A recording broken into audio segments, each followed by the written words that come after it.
Okay, hello. Here it is. It's August 19th, 2018.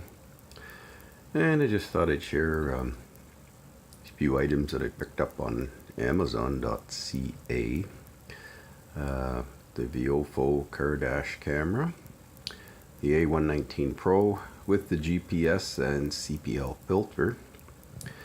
Also, the Transcend 64 gigabyte high endurance SD card class 10, and on the end there is an OBD plug, so I can power this up from the port for the computer on the car. And it also has a that little box there that keeps it from draining the battery if it's in parking mode. So it also has an on-off switch. So anyway, I haven't really used it or connected it, but there's some of the particulars on the box for the camera. And there on the other side you'll see some there. And the memory card speaks for itself here, and I'll open the bag there and we'll have a look at that cord. Alright, so we're back here. I've opened up the box there to see what's inside, and well, of course you have the camera here, and I separated it from the GPS unit, and this here swivels up and down, and it has the CPL filter. Still have to remove the protective film there, and nice little wedge shaped device there. Mini USB with AV cord out on the side there. There's your SD card and reset. And there's the GPS. It sticks onto the window, and it just it slides onto that back slot there like that. So on the pins, you know. And then I bought it more for the mounting, because you can see here the mini USB port is on the top, so it should make for a cleaner installation. User manual in English only. The suction cup mount, you get one of those. You get a mini USB charging cable. It's fairly long. I don't know the exact length. I haven't measured that in a cigarette lighter style, but I won't be using that. And then down here, you got some extra 3M tape. You've got two of these, so you could stick, if you had two vehicles, you're trying to share the camera or use one for work and personal, you could stick that on the windshield and just use that without the GPS.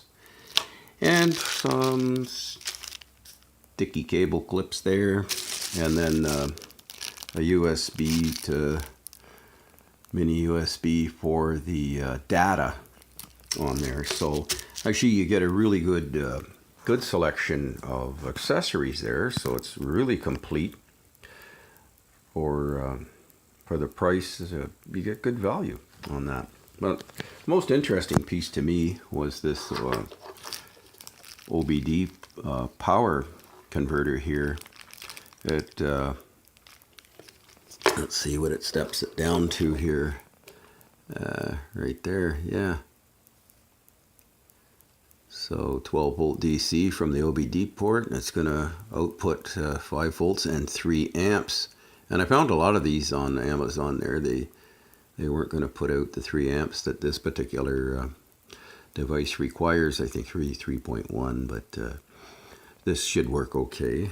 And it has a mini USB, so it should fit right in there.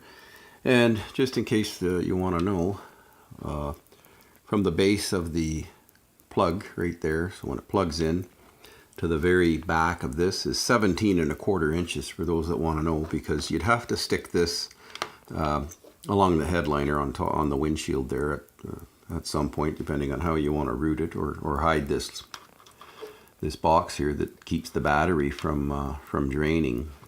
But it also comes with a micro USB converter here too, so it has the mini and then the micro there, so if you wanted to use it for something else, charge your phone or something like that, you could do that. So yeah, so that's pretty good. I'll put the links there for all the Canadian people that are looking for a decent camera. The memory card, kind of expensive there. It was like 75 bucks or something like that, but it's high endurance, so it should handle the cold and the heat, and hopefully won't go corrupt like some of the little cards I've had. Anyway, I'll get this formatted, hook it up to the PC, and we'll get it put inside the car, and we'll follow up from there and see how that goes. Okay, so there it is, mounted up. Installation went pretty easy. I was able to tuck the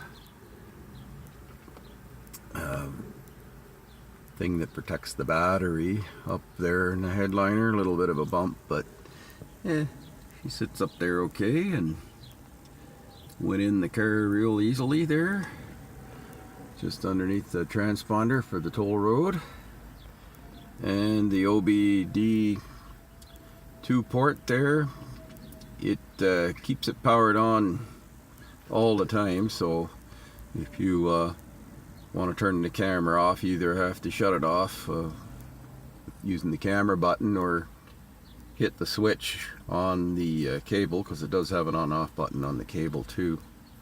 But other than that, the settings are good. There's plenty of information on Dashcam Talk and YouTube there explaining all the features, so I won't go into that, but for myself it worked out alright. So that's it. Take care.